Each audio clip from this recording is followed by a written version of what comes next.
뇌물수수 등 13개 범죄 혐의를 받고 있는 박근혜 전 대통령이 오늘 새벽 결국 구속됐습니다. 법원은 박 전 대통령의 주요 혐의가 소명된다고 밝혔습니다. 서울중앙지검에 나가 있는 취재기자 연결해서 자세한 내용 들어보겠습니다. 이소영 기자.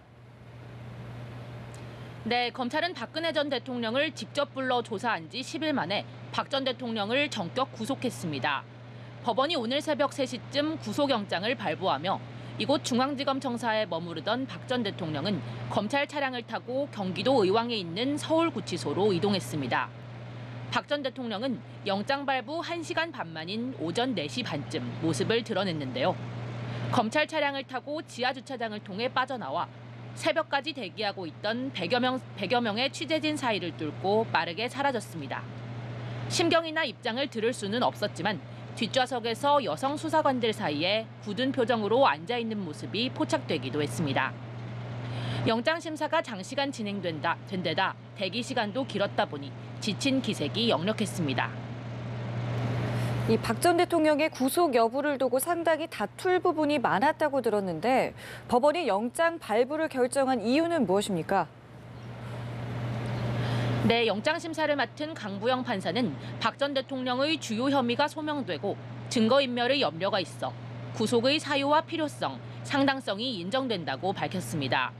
삼성으로부터 뇌물을 받은 혐의와 문학의 블랙리스트 작성 지시, 또 대기업들에게 강제로 재단 출연금을 내게 한 혐의 등 모두 13가지 범죄 사실이 어느 정도 인정된다는 건데요. 과거 사건 관계자들에게 거짓 증언을 지시했을 뿐 아니라 아직 측근들이 공직에 있어 증거인멸을 시도하려 할 수 있다는 점도 함께 고려했습니다. 이로써 박 전 대통령은 노태우, 전두환 전 대통령에 이어 검찰에 구속된 3번째 전직 대통령이 됐습니다. 박 전 대통령은 지난 10일 헌법재판소가 대통령직 파면 결정을 내린 뒤 21일 만에 현직 대통령 신분에서 미결 수용자로 구치소에 수감됐습니다. 네, 검찰 수사는 더욱 탄력을 받게 됐는데 앞으로의 수사 어떻게 진행이 되는 건가요?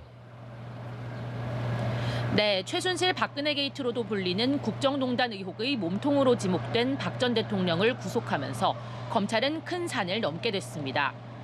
물론 구속영장 발부가 곧바로 혐의 유죄로 이어지는 것은 아닙니다. 따라서 이제 검찰특별수사본부는 박 전 대통령을 상대로 주요 혐의를 확정하기 위한 보완 조사를 벌이게 됩니다. 박 전 대통령의 구속기한은 다음 달 19일까지입니다. 검찰은 한 차례 연장을 거쳐 구속 피의자를 최대 20일간 조사할 수 있는데요.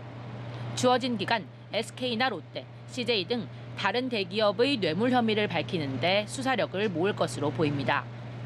지금까지 박 전 대통령은 혐의를 강하게 부인하며 결백을 호소해왔습니다. 구속됐다고 해서 이런 입장을 바꿀 가능성은 크지 않은데요. 검찰은 주어진 20일을 충분히 사용해 최대한 의미 있는 진술을 받아내려 노력할 것으로 보입니다. 다만 다음 달 17일부터 대선 공식 선거운동이 시작되는 점을 고려하면 그보다는 일찍 박 전 대통령을 재판에 넘길 가능성이 크다는 관측입니다. 지금까지 서울중앙지검에서 연합뉴스TV 이소영입니다.